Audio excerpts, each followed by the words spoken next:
Let me ask you a question. Do you know what spiritual warfare is? That is my question. Do you know what spiritual warfare is? Like, no, like really, do you know what spiritual warfare is? Because a lot of people are under the misconception that spiritual warfare is just getting through the hard times in life. Or people believe that spiritual warfare is just like literally somebody with a really, really demonic energy drooling and head spinning and no, no, no, no, no, no. Do you know exactly what it is? Spiritual warfare is very covert. Spiritual warfare is very undercover. Spiritual warfare is very unexpected and a lot of times unrecognizable because people have a misconception, one, about what spiritual warfare actually is, and two, about how spiritual warfare presents itself in your everyday life, etc. Okay? So, people tend to give things the benefit of the doubt. People tend to tell themselves, oh no, I'm overthinking that, or no, that's crazy. And in fact, and indeed, it is spiritual attacks. It is what they think it is, but their second mind is telling them, oh no, their human logical mind is telling them, oh no, you're overreacting. That's ridiculous. Okay. So I want to go over with you what spiritual warfare actually is. And I want to talk about the four major mistakes that people tend to make when engaged in spiritual warfare, in spiritual battle, and they don't realize it, okay? So, spiritual warfare, in a way that I can make it as simplistic as possible, is anything and everything that gets a emotional reaction out of you, anything and everything that causes your nervous system to react, okay? So spiritual warfare, people also tend to believe that it is only a set amount of people that do this, that are like projecting this energy towards you, etc. It literally can be anything, anyone, any energy. It doesn't even have to be a physical person in this realm. It could be a spirit in another damn realm sending that energy to you, okay, in a spiritual attack. So as above, so below, okay? Now, the thing about spiritual warfare is it looks like everyday things. It's not something you look and you're like, oh yeah, that's absolutely 100% spiritual warfare right there. You don't see that every day. No, this is literally everyday shit, okay? And again, like I said, spiritual warfare is anything that gets or tries to get a negative emotional reaction out of you, okay? Anything that negatively affects your nervous system, okay? So, you get up in the morning to get ready for work. Your alarm did not go off. You set the alarm before you went to bed. The alarm did not go off.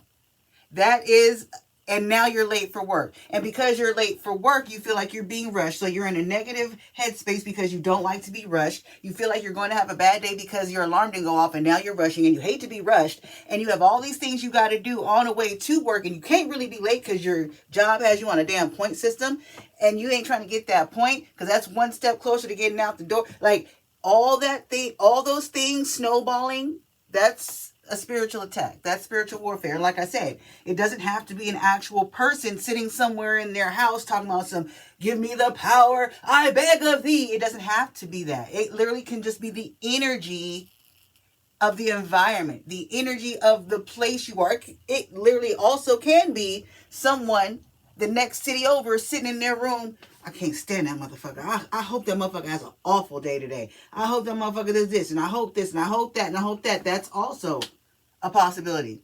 But what you need to understand is spiritual warfare manifests itself in everyday life in every way. From the people you know, to the people you don't know, to the things that happen to you throughout the day.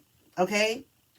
The purpose, the point of the spiritual attacks is to fuck with your vibration, to lower your frequency, to have you in low vibrational energy, low vibrational feelings. The attacks are meant to piss you off. The attacks are meant to frustrate you. The attacks are meant to make you feel like everything in life is against you. The attacks are made to make you feel like nothing goes your way. The attacks are made to make you feel like you're having an awful day and every day is awful and every morning you got to wake up, it's the same shit. That's part of the spiritual attacks. That's part of the warfare, okay?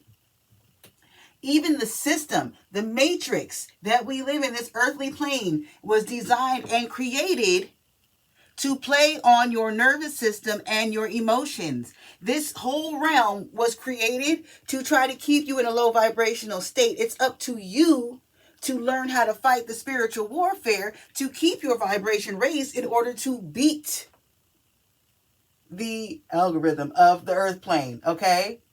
So, the key is to manage your emotions, control your ego, calm your thoughts and your mind, and that's how you all beat the spiritual warfare. But it's a lot more intricate than that as well, because each different type of spiritual attack warrants a different type of counterattack, okay? In essence, they all boil down to the same thing. Keep yourself grounded, keep yourself calm, keep yourself cool and composed, and only step into the energy of fight when you need to, okay? But for the most part, the point is to teach you how to keep grounded, keep composed, and trust God, Spirit, Universe, Divine, Ra, and know that everything is going to be fine. These attacks are just training. They're to train you, okay? Now, the four major red flags, the four major things, mistakes that people tend to make when in spiritual warfare, when under spiritual attack, one, they ignore the red flags. So, first and foremost, in order to recognize spiritual war, spiritual attacks, and defeat the attacks, you can't ignore the red flags, okay? So, you're talking to someone, and this is supposed to be your friend, okay? And your friend takes a cheap shot at you, a low blow with a comment. Perhaps they say something to you like, wise words from a decent woman. Why would they just call you decent? Like, what are you trying to say?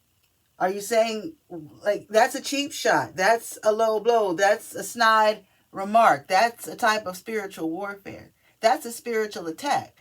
To counter that, you cut that bitch off. You cut that bitch off. You don't respond. You dismiss yourself and you never return, okay?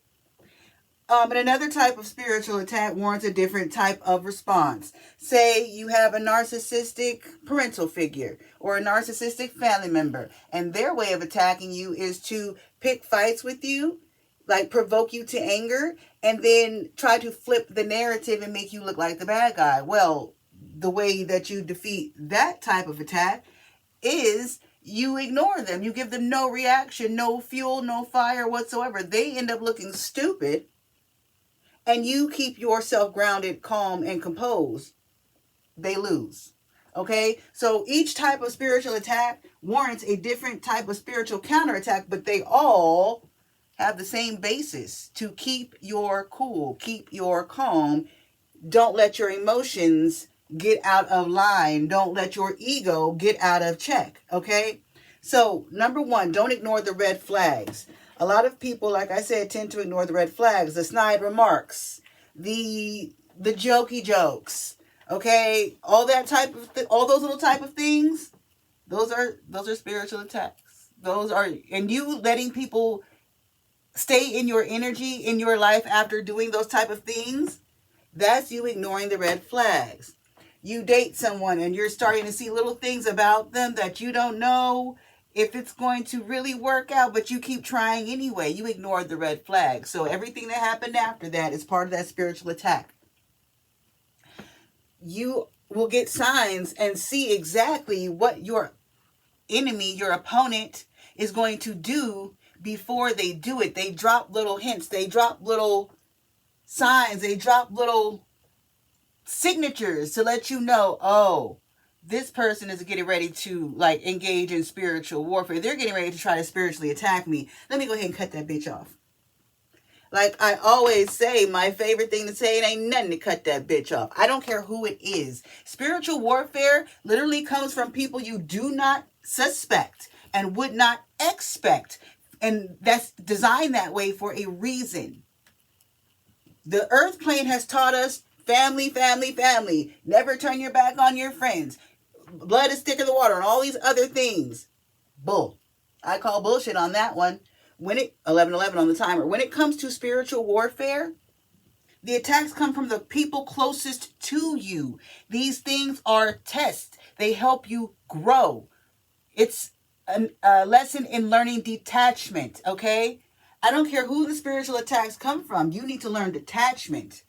Not ignoring the red flags and cutting people off will save you from spiritual battle, okay? It absolutely will. But you have to first not ignore the red flags. You have to first master the art of detachment. Family, friends, lover, child, I don't care. Because these attacks come from anyone and everyone closest to you because you trust them. You don't expect them to do that because you think that these people think and feel and love like you do, but they don't. And that's how they test you. And that's how they attack you. Because they know you'll keep giving them chance after chance after chance and ignoring the red flags and giving benefits of the doubt and all these other things. And you're allowing them to attack you time and time again. And sometimes the attacks are deadly. So you have to be vigilant. You have to not ignore the red flags. You have to master the art of detachment. It will save your life. Number 2, be aware of who you let into your energy. All energy is not good energy, and everybody's energy is not like yours. Some energies are like oil and water. They cannot mix. A toxic energy with a spiritual royal energy, that's not going to work. A karmic energy mixed with a divine energy, that's not going to work. That's oil and water. You have to be careful and mindful of who you let into your energy, into your dimension, into your life, into your reality. Because just like dropping one little drop of red food dye into a clear cup of water will contaminate the whole entire cup and turn all of the water red. It's the same way with someone with negative, low vibrational, karmic, and toxic energy. If you let them into your dimension, into your world, into your reality, if you try to mix energies, they will contaminate the whole timeline. They will contaminate your whole timeline, your entire reality. And do you know how hard it is to get red dye out of water once the water has turned red? It's damn near impossible. So you have to be mindful of who you are letting into your energy. Some people only want to be in your energy so they can attack you better. Some people only want to get into your energy so that they can attack you better. There's a reason that I require an application and a consultation before I let anyone book a reading with me now. There's a reason. I'm very, very particular about who I let into my energy. And I learned from past experiences that my energy is not for everyone, and I do not want everyone in my energy, and everyone does not have good intentions for me and my energy. Therefore, I need to vet who I allow into my energy before they are allowed into my energy, whether I'm working with them, whether I am related to them, whether I am trying to date them, whatever the situation. So for clients, I absolutely require you to fill out an application. You have to talk to me and have a phone consultation with me before I will agree to work with you, before I agree to let you into my energy. That's just how it is. That's just how it is, and that's how it's going to be, because I'm very particular about who I let into my energy. Because like I said, when you let certain people in, some of them only want into your energy so they can attack you better. Number 3, listen to what people say and how they say it. That goes back to the first example I gave about not ignoring the red flags, about people with snide remarks, little quips, little jokes, etc. Yeah, watch what people say and how they say it. People tell on themselves every day, B, and they will absolutely admit, confess, and all these other things without you realizing it, without them even realizing it. They will tell on themselves. If people talk enough, they will always tell on themselves. That leads back to number 1 about not ignoring the red flags. Okay? And then the number 4 mistake that people usually make when under spiritual attack, in spiritual warfare, they don't pay attention to how people around them act and react to their mood. Okay? So, if you are in a great mood and the best thing has happened to you and you're trying to share this great news with someone and they seem very dry, very unexcited, they seem like they don't care about your good news. They seem like they don't care that you're having a great day. They seem as if your good mood is annoying to them. That, my friend, is because that person has ill intentions. That person is likely attacking you or going to attack you spiritually. They have some kind of envy, jealousy, or something, okay? And they don't like to see you happy. That's another red flag, okay? Now, if you're around someone and your mood is low, you're in a bad mood, you're depressed, you're sad, you're crying, you're upset, and the people around you or the person around you seems like they're happy, they're in a great mood, they're smiling, they're laughing, they're trying to cheer you up with jokes because they're in a great mood. 9 times out of 10, this person's in a great mood because you are not. This person is spiritually attacking you or wanting to spiritually attack you. Again, envy and jealousy. This person does not want to see you happy. They do not like to see you happy. And when you are happy, it annoys them. And when you are not happy, they find joy in that. Do not ignore that. Now, the other thing, too, when it comes to spiritual warfare that people don't realize is spiritual attacks come in many, many, many different ways. There are certain categories for spiritual attacks, okay? There's, in warfare, etc. There's demon possession. There's psychic attacks. Psychic attacks are when people send negative energy to alter your mood. When your mood suddenly changes and you know that you have no reason to feel that way, that's a psychic attack. Energy harvesting, what energy vampires do, destiny swapping, and even dark spell work and evil eye, okay?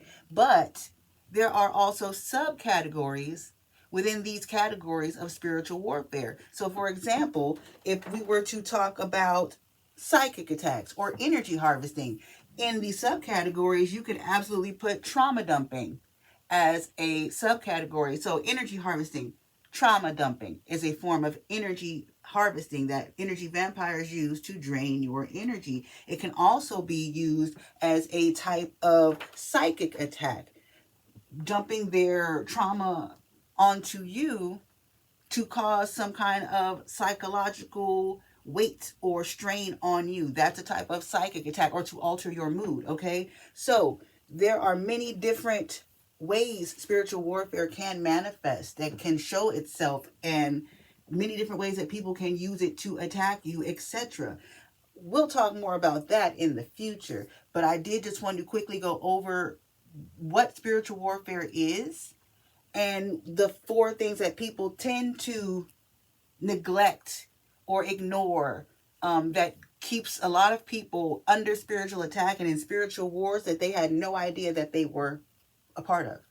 So guys, I'm going to close this message here. If you have any questions about spiritual warfare, etc., you are more than welcome to shoot me an email or submit your question to my Jot form page. I'll drop the link down below in the description box. If you have a question about spiritual warfare, your spiritual journey, etc., you are more than welcome to ask that question, submit that question. And if you are agreeable and agree to it, I will answer your question anonymously in a future Q&A video. But guys, I'm going to close this message here.